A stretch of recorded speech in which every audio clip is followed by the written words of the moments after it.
जब आपको समय मिले, महीना 2 महीना 4 महीना में किसी तीर्थ में चले जाओ, एक रात्रि काट के आ जाओ। पापाचरण वहां मत करो, गंगा स्नान करो, यमुना स्नान करो, बिहारी जी के दर्शन करो, कुछ ऐसा कर लो जिससे तुम्हारा जीवन जन्म लेना सार्थक हो जाए। ऐसे ऐसे महात्माओं के दर्शन मात्र से भगवत प्राप्ति की आग जल जाए। ऐसे धुरंधर ब्रह्मबोध संपन्न महापुरुष, गंगा किनारे एक से एक बैरागी ब्रह्मबोध संपन्न महापुरुष, एक से एक भजनानंदी, ब्रज में एक से एक महापुरुष, जब तक प्राण है तब तक नाम नहीं छोड़ेंगे, निरंतर भजन। प्रिया प्रीतम के प्रेम की बात नहीं, प्रिया प्रीतम के नाम की बात नहीं, प्रिया प्रीतम के लिए समर्पण नहीं। काई में फंस गया।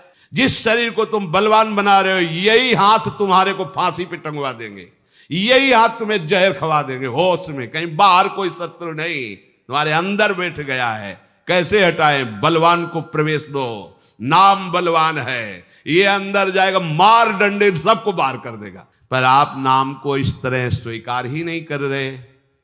ओ 10-20 दिन से हम भी जप रहे, कोई लाभ नहीं मिल रहा है। ये जो बड़ी ठसक में है कि अभी तो हम जवान हैं, अभी हमारा भोगों के भोगने का समय, भजन का समय नहीं। प्रहलाद जी कह रहे सुनो, आयु बढ़ाई जा सकती है प्राणायाम के द्वारा, विषय भोगों का त्याग करके, ब्रह्मचर्य के द्वारा, श्वासों का संयमन करके।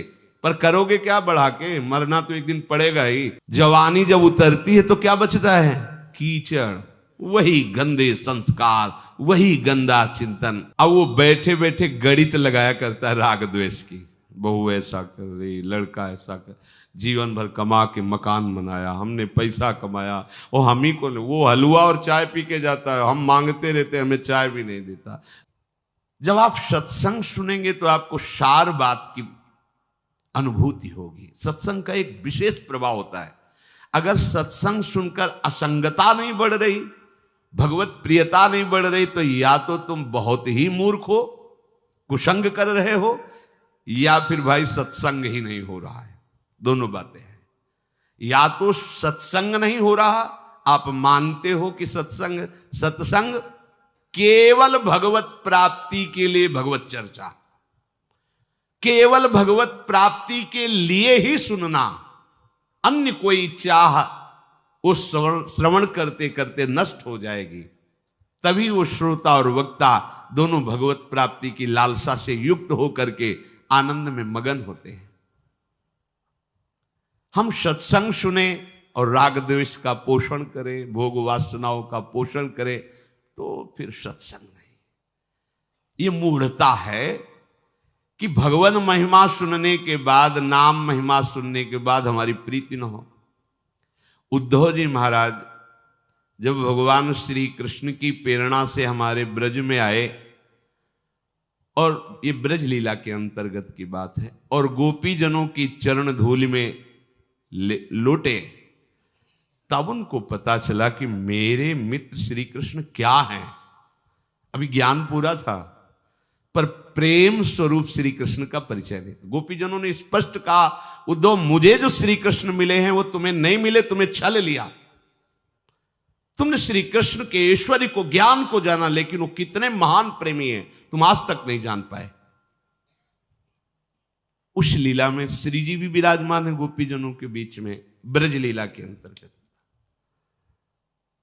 उद्धव जी ने गोपी जनों की और लाडली जी की जब वो प्रेम दशा का दर्शन किया, तो लाडली जी के चरणों के समीप जाकर के लौट गए और कहा, मुझे कैसे प्रेम प्राप्त हो। ये जो हम गोपी जनों में प्रेम देख रहे हैं, हे लाडली जी, ऐसा हमें कैसे प्रेम प्राप्त हो। श्री लाडली जी स्वयं उद्धव जी को उपदेश दे रही है, कह रही उद्धव, ये जो प्रेम है ना, ये किसी अन्य साधना से नहीं मिलता।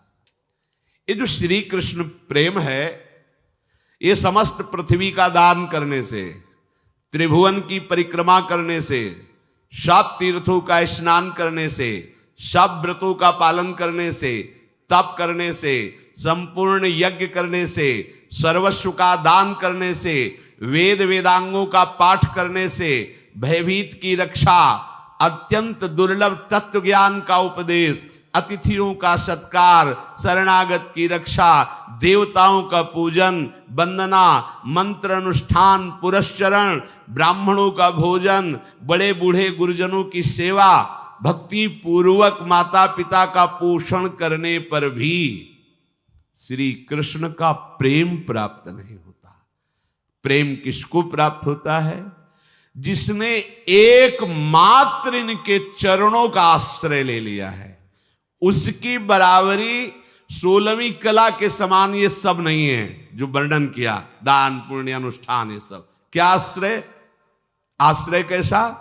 अजात पक्ष इव मातरम खगा। 1000 बार सुना होगा, लाख बार सुना होगा, एक बार भी हृदय में बात नहीं उतारी तुमने। श्री कृष्ण चरणारविंद की ऐसी शरणागति जैसे घोंसले में बैठा हुआ बिना पंख का पंखहीन बच्चा केवल अपनी मां की तरफ देखता है, ऐसी शरणागति, इससे प्रेम प्राप्त होता है। ध्यान दीजिए, वो बच्चा उड़ नहीं सकता, उस बच्चा का कोई सहयोगी नहीं है। अगर उसकी मां लाकर उसके मुख में जल न डाले, दाना न डाले, चारा न डाले तो मर जाएगा। ऐसी शरणागति, एक भरोसो उस बच्चे का, एक बल, एक आस, एक विश्वास, बस वही उसकी मां। ऐसे ही प्रभु के, ये बहुत महिमामयी बात श्री जी कह रहे हैं उद्धव जी से। हमारे प्रीतम के प्रति जिसका ऐसा भाव है, ज्ञान उपदेश व्रत नियम संयम, इनका बल नहीं हृदय में, इनका बल है तो प्रेम नहीं। सब बल हारे को हरि नाम।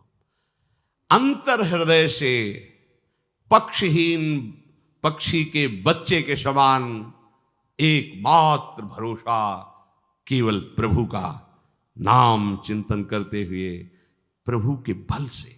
यहां इतने इतने बलवान बुद्धिमान है शरणागत जन कि हमारी बुद्धि काम नहीं करती उनकी बातें सुन के, कि जिस बुद्धि से माया रूपी काई को हटाना, उसी बुद्धि से माया रूपी काई को अपने ऊपर ढक रहे हैं। ये बुद्धिमानी है। अरे बच्चे बनोगे तो गोद में बैठ के जाओगे, सयाने बनोगे तो कसौटी कस जाएगी, फिर तुम फेल हो जाओगे। ब्रह्मा भी कसौटी में पास नहीं हो सकते। जब हमारे ठाकुर अगर अपनी कसौटी लगाते हैं ना, तो ब्रह्मा शिव भी फेल हो जाते हैं। तुम क्या चीज हो, अपने लोग क्या चीज है। और बच्चा ही हजम कर पाएगा। भगवत रसिक जी कहते हैं, ये प्रेम रस सिंघनी का दूध है, ये स्वर्ण के पात्र में टिकेगा या बच्चा के पेट में, नहीं तो फाड़ के निकल जाएगा। है ललिता सखी उपासना है सिंहिन को छीर, है सिंहिन को छीर रहा है कुंदन के बासन, कै बच्चा के पेट और घट करे विनाशन। देख लो, और हो इसलिए तुम्हारा विनाश हो रहा है। प्रिया प्रीतम के प्रेम की बात नहीं, प्रिया प्रीतम के नाम की बात नहीं, प्रिया प्रीतम के लिए समर्पण नहीं। काई में फंस गया, काई में बटोर रहा है काई। ये त्रिगुणात्मिका माया ऐसी काई फेंकेगी, फिसल कर वहीं खड़े रहोगे। बच्चा बनो, बच्चा। बच्चा कैसा होता है? केवल मां के भरोसे होता है, केवल मां की अंगुली पकड़ के चलता है, मां के आंचल का। और उसको पता नहीं कि मां मेरी इतनी बलवान नहीं है, पर वो हर भय से बचने के लिए मां की हमारे को तो पता है कि मेरी मां कितनी बलवान है। काल भी थर्राता है जिसके भय से, वो है श्री कृष्ण। इनका आश्रय लेकर और किसी का आश्रय लेने की मन में चाह, अपनी बुद्धि का, अपने मन का नहीं। मई अर्पित मनोबुद्धिर, मेरे में अर्पित कर दो अपने मन बुद्धि को, नहीं अर्पित कर, प्रपंच में अर्पित है मन बुद्धि। प्रभु के चरणों की ये शरणागति से प्रेम प्राप्त होता है। श्री जी स्वयं उपदेश कर रहे हैं उद्धव जी को। तब इन्होंने सोचा प्रभु के समीप रहने पर भी मेरा ऐसा भाव नहीं आया जैसा भाव गोपी जनों की, इसलिए मुझे वृंदावन की घास बना दो। मनुष्य बनकर रहूं ऐसा तो मैं मांग ही नहीं सकता, मुझे यहां की लता बना दो, कोई औषधि बना दो। आप देखो उद्धव जी क्या बनना चाहते हैं और आप क्या बन के आए हो? मनुष्य बन के आए हो। उद्धव से भी बड़ा सौभाग्य तुम्हारा हो जाए यदि तुम लाडली जू की बात मान जाओ, यदि लाडली जू स्वरूपा गुरुदेव की बात मान जाओ, या लाडली जू के रस में डूबे रसिकों की बात मान जाओ। कैसे मेरे प्रीतम श्री कृष्ण, उद्धव जी को समझा रहे लाडली जू। भक्तानुग्रह विग्रहम, बस ये भरोसा लेके ही तो गरजते रहते हैं। भक्तानुग्रह विग्रहम, अपने भक्तों पर अनुग्रह करने के लिए वो विराजमान, केवल कृपा सिंधु, कृपा करने के लिए अपने जनों के लिए विराजमान है। आप डरो मत, वो पूर्ण परब्रह्म है, पूर्ण परम। उनकी लीला देखकर भ्रमित मत होना कि यशोदा जी की छड़ी से भयभीत हो जाता है, मेरी रक्षा क्या करेगा। जो यशोदा जी की रस्सियों से बंध रहा है, वो बड़े बड़े परमहंसों को माया की रस्सियों से मुक्त करता है। जो यशोदा की छड़ी से डर रहा है, उसकी भ्रकुट टेढ़ी हो जाए तो काल भी थर्रा जाए। ये नंद का लाला ऐसा ही नहीं है, ऐसा नहीं है। बस पूर्ण भरोसा जागृत हो जाए, सत्संग का यही फल है। प्रभु के प्रति समर्पित हो जाए, प्रभु के प्रति बड़ा बेईमान मन है। अरे अपने आराध्य देव से कपट करता है, आराध्य देव से छल करता है। धिक्कार है ऐसे मन को। जब मन को देखते ही तो लगता है आहा, ये कितना नीच है। लाख बार समझाने पर भी प्रभु के विरुद्ध ही आचरण करने की ठानता है। पावर तो प्रभु का ही है ना, इसमें भी। इसलिए बहुत जल्दी, हमारे पास समय नहीं। जिनको ये लगता है कि हमारे पास बहुत समय है, श्री प्रहलाद जी महाराज के वचन सुन लीजिए। प्रहलाद जी महाराज कह रहे हैं, सावधान, प्रहलाद जी बोल रहे हैं, सावधान, तुम्हारे सिर पर मृत्यु बैठी, कहीं दूसरी जगह नहीं। बोले मृत्यु आएगी, आएगी नहीं, आ चुकी है। तुम्हारे साथ वो जलपान कर रही, तुम्हें पता नहीं। तुम्हारे साथ ही वो भोजन कर रही। तुम्हारा जो दिमाग है वही उसका अतिथि भवन है, वहीं बैठी है, वहीं ले जाएगी, बैठ के जा तुम्हारा विनाश करवाना है। समझ रहे हो?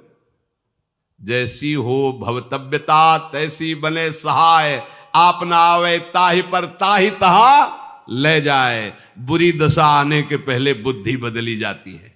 वो तुम्हारी बुद्धि में ही बैठी है मृत्यु, अतिथि बन के, कहीं बाहर से नहीं आनी। ततो यतेत कुशला क्षेमाय भय माश्रितः, यदि कुशल चाहते हो, भय से बचना चाहते हो, दुखों से बचना चाहते हो, तो आप आश्रित हो जाओ हमारे प्रभु श्री हरि के, बचा लेंगे। तुम्हारी बुद्धि में मृत्यु बैठी हुई है। देखो ना, अब बोले हम तो करना नहीं चाहते, पता नहीं हमारी बुद्धि को क्या हुआ, मैंने ऐसा छू लिया, ऐसा देख लिया, ऐसा कर लिया, और बोले 20 वर्ष की सजा।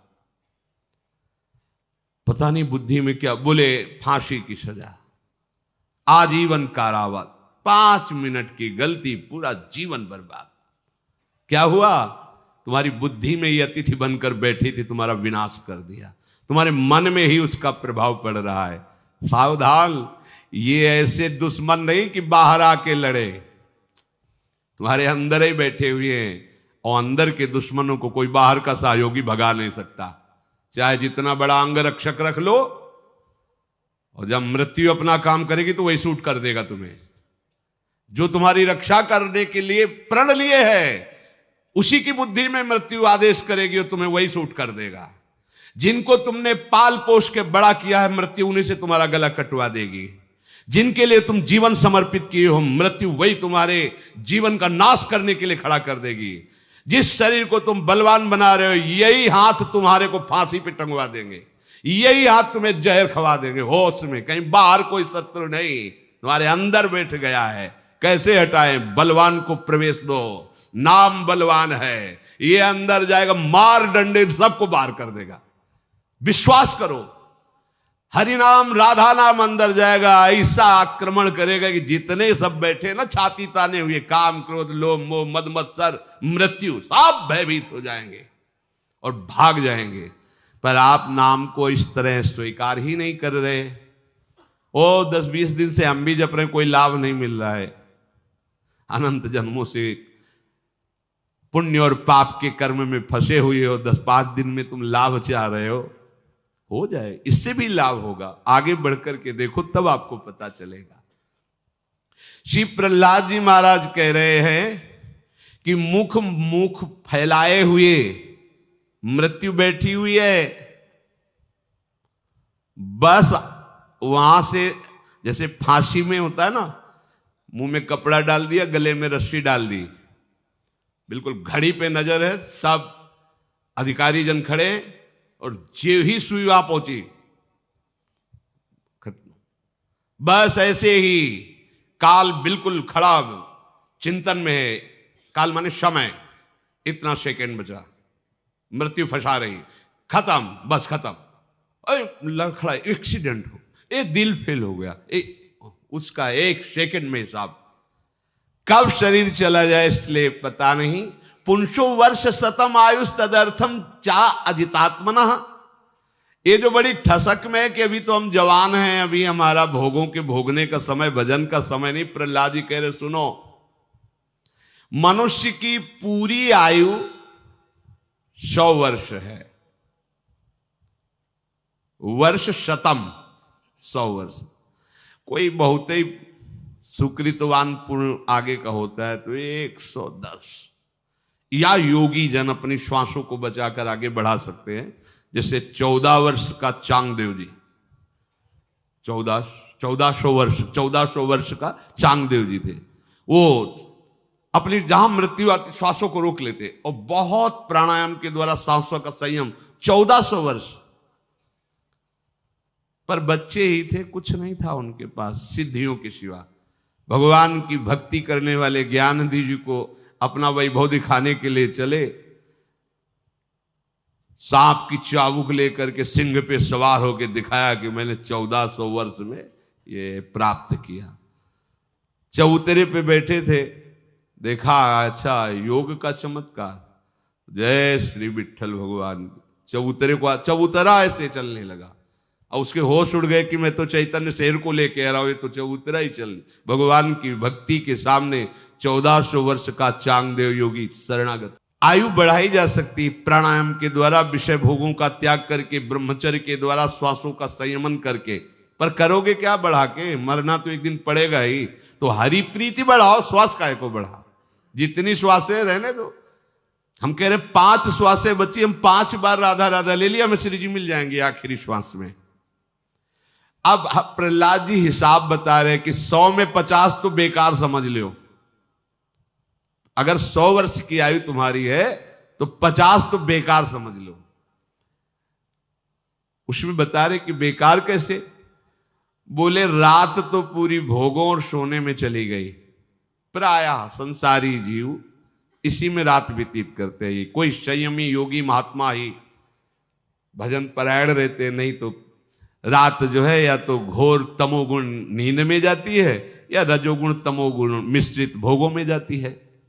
जब से जन्म हुआ और कुमार अवस्था तक बिल्कुल बेकार की बुद्धि होती है। छोटे बच्चे को छोड़ दो, उसके ज्ञान नहीं कि हम मल के साथ गए, वो अब उसी में शौच में ही खेलने लगे, उसको ज्ञान ही नहीं। अगर वो चूक हो जाए तो शौच भी ऐसे, बच्चा है, बिल्कुल बेकार की बुद्धि होती है कुमार अवस्था तक। अब कुमार अवस्था से खेल कूद में रुचि होती है, इसीलिए हम इन बच्चों को प्रणाम करते हैं। महाराज जी हमने 1000 राधा नाम सुबह से जपा है। महाराज जी हम सोचते हैं कि 5000 राधा नाम जप करें, तो लगता है इनके चरण धो के पिए। पूरा जीवन होता जा रहा है ऐसे भी मनुष्य शरीरधारी, एक बार भी राधा नाम बोलने की हिम्मत नहीं। छोटे छोटे जो खेलने की अवस्था है, नाम जप रहे, ये रज लगा रहे, ये नाच रहे, ये कूद रहे श्री जी के सामने। एक बच्चे से पूछा यहां से जब सत्संग, कि वो ब्रजवासी आए थे नंदगांव के, बोले थे नंद की लाला की जय, तुम क्या बोलोगे? बोले हम तो बोलेंगे हम श्यामाजू की जय। हाँ ये बात तुमने जोर की। छोटा सा बच्चा ऐसे बिनोद में पूछा, वो एक दिन सखाया था ना लालजू का नंदगांव का, तो वो यही बोलता है वृषभानु के जमाई की जय, नंद के लाला के। हमें बहुत अच्छा लगता है, उसके ठसक है, ठाकुर मेरा यार, ठाकुर मेरा। तो बाहर निकल बच्चे से पूछा कि वो कह रहा था नंद के लाला की जय। अगर तुमसे कहें कि तुम जय बोलो तो किसकी बोलोगे जय? बोले हम बोलेंगे श्यामाजू की जय। शाबाश, छोटा सा बच्चा, क्या निष्ठा है श्यामाजू की। श्री जी नहीं प्राप्त होंगी, राई के संभजन को मानस, खेल का अवसर है उसके, खेलने कूदने का, वो माला लिए बैठा है, वो राधा राधा जप रहा है, वो माला पहने, वो रज लगाए है, वो श्री जी के आगे नाच रहा है, कूद रहा है। अरे भाई, मेरी लाडली जो अत्यंत कृपालु है, कुमार अवस्था तक तो गई बेशुद्ध बेकार की, आधी तो सोने में गई। लोग 10-10 घंटे सोते हैं, 12-12 घंटे सोते हैं। किसी किसी की ऐसी भी वृत्ति, एक मुरारी शरण के साथ आते थे, उन्होंने कहा 6 घंटे हम केवल जगते हैं, वो भी खान पान स्नान थोड़ा टहल लेते, बकाया अब आप ही बचाओ तो बचाओ, नहीं तो हमारी नींद हमको मारे डाल रही। तो हम कहा कुंभकर्ण का अंश जागृत हो गया होगा, क्योंकि वो ऐसा ही था, 6-6 महीना सो रहे। बोले 20 वर्ष की आयु तक तो खेलने का विशेष संस्कार, खेल कूद करने का। अब 20 वर्ष के बाद एक पिशाचिनी लग गई, जवानी। ये पिशाचिनी है, इसमें कुछ नहीं दिखाई देता। फिर हम आपको कहेंगे ये जो 18 से लेके 20, 25, 35 तक है ना, इनसे जैसे कोई गलती हमें बताई जाती, कोई मानते हैं गलती होगी, क्योंकि ये सिद्ध नहीं है, ये सब बच्चे हैं, ये हॉस्टल से आए हुए बच्चे हैं। है क्या दशा है स्कूलों में, हॉस्टलों में, आपके भी बच्चे हैं, ये आए हैं वहां से, गलत संस्कारों से आए हैं, और अस्पताल में स्वस्थ पुरुष भर्ती नहीं होते, पहले समझ लीजिए। वृंदावन ये हॉस्पिटल है, भवरोग का निवारण करके स्वरूप स्थित करने के लिए समर्थ है श्रीधाम वृंदावन। ये जो संत महात्मा है ना, ये डॉक्टर हैं यहाँ के, यहाँ की रजरानी वायु, यहाँ का सत्संग, यहाँ ये सब औषधि है यहाँ की। ये सब भारी बीमार लोग आए हैं, काम क्रोध लोभ मोह मद मत्सर जन्म जन्मांतर से रौंदते रहे।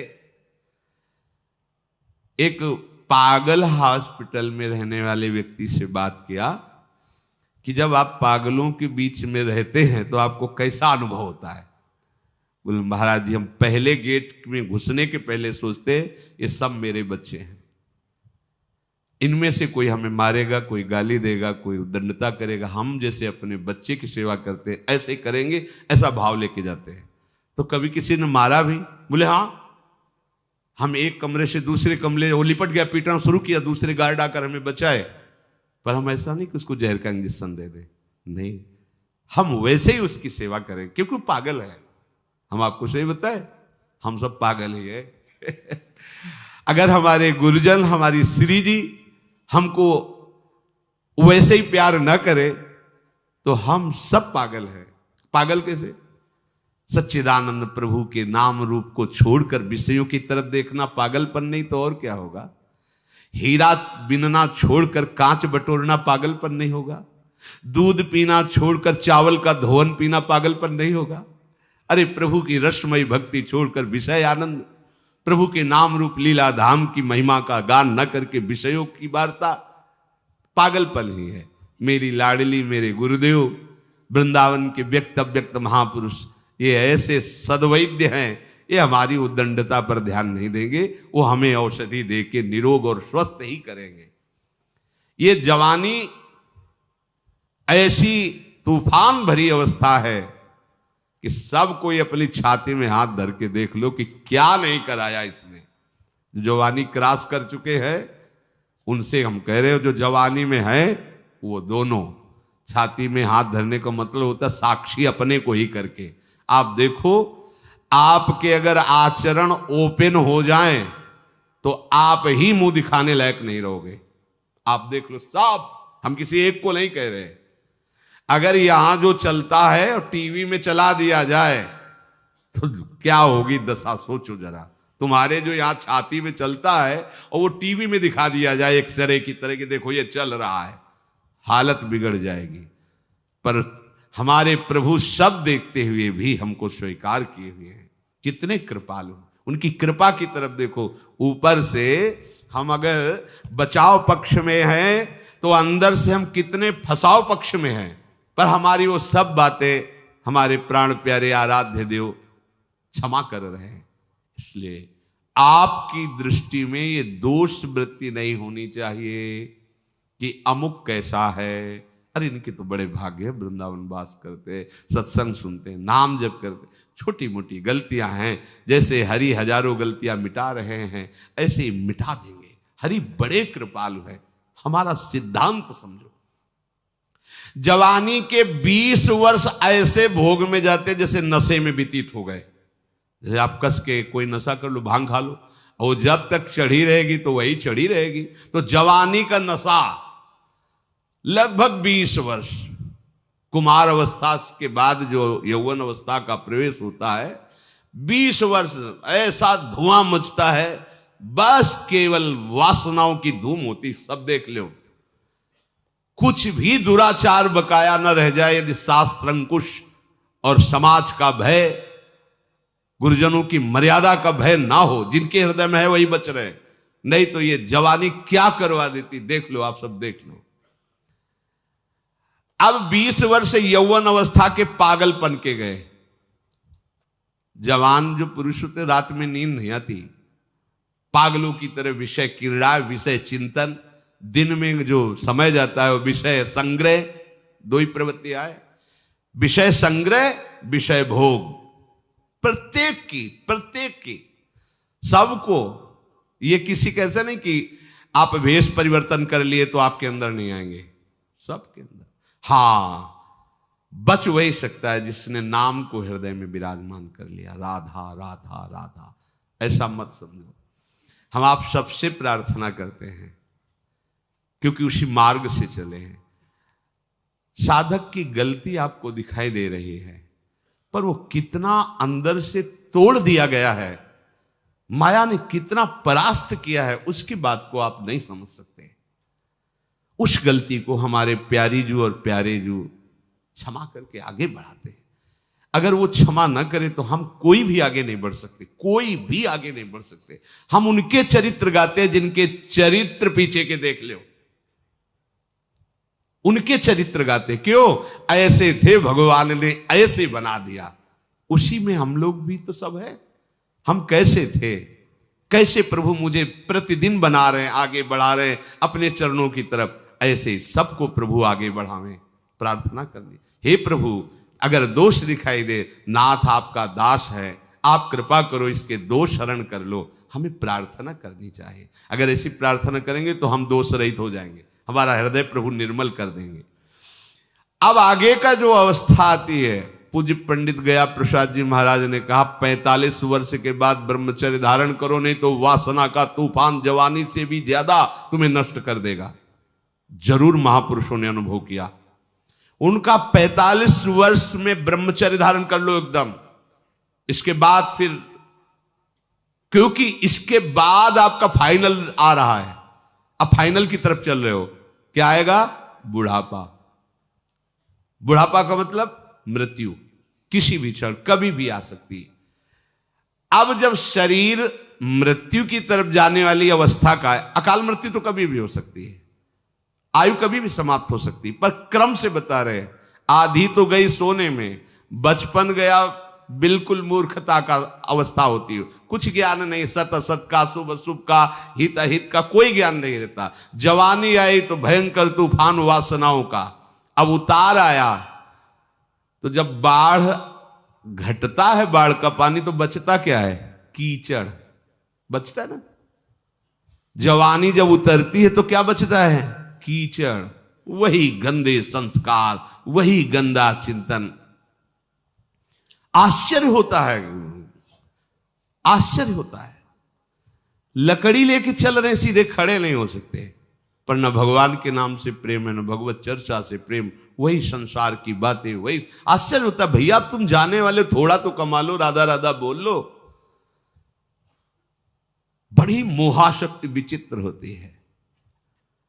संत मंडली पहले विचरण करती रहती, बड़े सिद्ध महापुरुष थे स्वामी श्री वामदेव जी महाराज। 50 संत 60 संत ऐसे मंडली चलती थी। प्राय शास्त्रों में वर्णन, जैसे 88,000 संत एक साथ रहते थे नैमिषारण्य में। वालखिल्य हजारों की संख्या में एक साथ रहे, ऐसे संतों के समुदाय देखे गए। विचरण कर रहे थे पदयात्रा में, तो देखा एक दरवाजे में एक जवान बूढ़े को जूते से पीट रहा है। मंडली से कहा तुम आगे चलो, हमारे हैं। वो जब जवान अंदर गया तो वहां गए, बोले बाबा ये बड़ी कठोरता से आपको बोल रहा था और पीट रहा था, कौन था? बोले लड़का था, लड़का मार रहा था। बोले छोड़ो ना, चलो हमारी मंडली के साथ बाल भोग, राजभोग, शयन भोग सब होता, खाइए पिए, भजन कीजिए, अपना अंतिम मनाइए। अरे बोले मेरा लड़का मेरे को मारा था, तेरे को परेशानी क्या, चल यहां से हट। वामदेव जी महाराज भगवान की माया को प्रणाम किए, धन्य पर जूता खा रहा है, डांट हमको रहा है, हम उससे कह रहे तेरे को भोजन देंगे तो भजन कर आखिरी बना ले, वो हम ही को डांट रहा है। ये माया ऐसी विचित्र कीचड़ छोड़ती है जवानी, ये कीचड़ है, वो निकल नहीं पा रहा कीचड़ से, मोह का कीचड़, काम का कीचड़। बुढ़ापे में जब ऐसी दशा हो गई कि कुछ करने की सामर्थ्य नहीं रह गई, कुछ करने की सामर्थ्य, आंखों में दिखाई नहीं दे रहा, कानों में सुनाई दे रहा नहीं दे रहा, शरीर कोई काम नहीं कर रहा है। अब वो बैठे बैठे गणित लगाया करता है राग द्वेष की, बहू ऐसा कर रही, लड़का ऐसा कर, जीवन भर कमा के मकान बनाया, हमने पैसा कमाया और हम ही को, वो हलवा और चाय पी के जाता है, हम मांगते रहते, हमें चाय भी नहीं देता। ऐसे कितनी प्रकार की चिंताएं उस बूढ़े को ग्रसित करके जलाती रहती है, उसी चिंतन में वो मर जाता है। अब क्या मनुष्य शरीर का उसने लाभ लिया? इसी प्रहलाद जी कह रहे हैं, बीच की जो हमारी आयु है, यौवन अवस्था से लेकर बुढ़ापे तक की, इसमें हमको अपने को संभाल लेना चाहिए। तो कौमार अवस्था से, पर अगर कौमार अवस्था में ना हो तो ये 20 से लेकर के 40, 45, 50 तक आप अपने ऐसे संस्कार बना लो कि आप शराब न पियो, मांस न खाओ, दूसरों की बहन बेटी की तरफ गंदी दृष्टि से मत देखो, जितना बन सके राधा राधा जप लो। जब आपको समय मिले, महीना 2 महीना 4 महीना में किसी तीर्थ में चले जाओ, एक रात्रि काट के आ जाओ, पाप आचरण वहां मत करो, गंगा स्नान करो, यमुना स्नान करो, बिहारी जी के दर्शन करो, कुछ ऐसा कर लो जिससे तुम्हारा जीवन जन्म लेना सार्थक हो जाए। जीव इतना उलझ जाता है घर द्वार में कि उसको ये पता नहीं चलता कि मैं किस लिए आया था, किसी को पता नहीं, किसी को ये चिंता थोड़ी मुझे जाना है, सबको पता है मरना है, पर किसी को चिंता नहीं कि मुझे मरना है।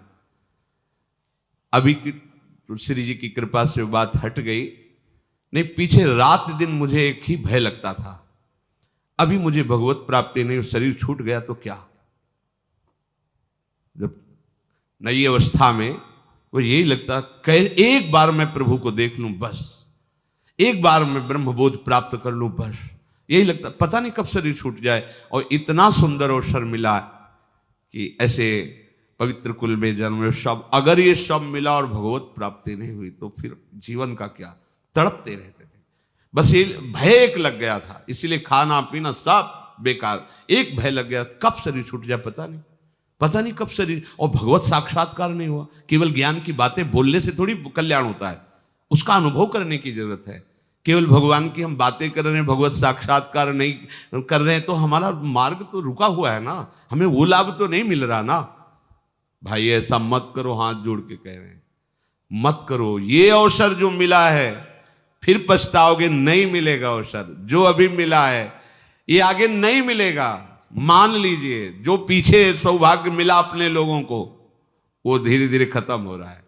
ऐसे ऐसे महात्माओं के दर्शन मात्र से भगवत प्राप्ति की आग जल जाए, ऐसे धुरंधर ब्रह्मबोध संपन्न महापुरुष, गंगा किनारे एक से एक बैरागी ब्रह्मबोध संपन्न महापुरुष, एक से एक भजनानंदी ब्रज में, एक से एक महापुरुष धीरे धीरे अंतर्ध्यान होते जा रहे हैं। बच रहे हैं अपने लोग जिनका उद्देश्य भगवत प्राप्ति नहीं समझ में आ रहा। कैसी बात बनेगी? एक क्षण भी नाम न छूटे, ऐसा हमारे संतों ने जीवन व्यतीत किया। एक क्षण नाम न छूटे, प्राण भले छूट जाए, जब तक प्राण है तब तक नाम नहीं छोड़ेंगे, निरंतर भजन।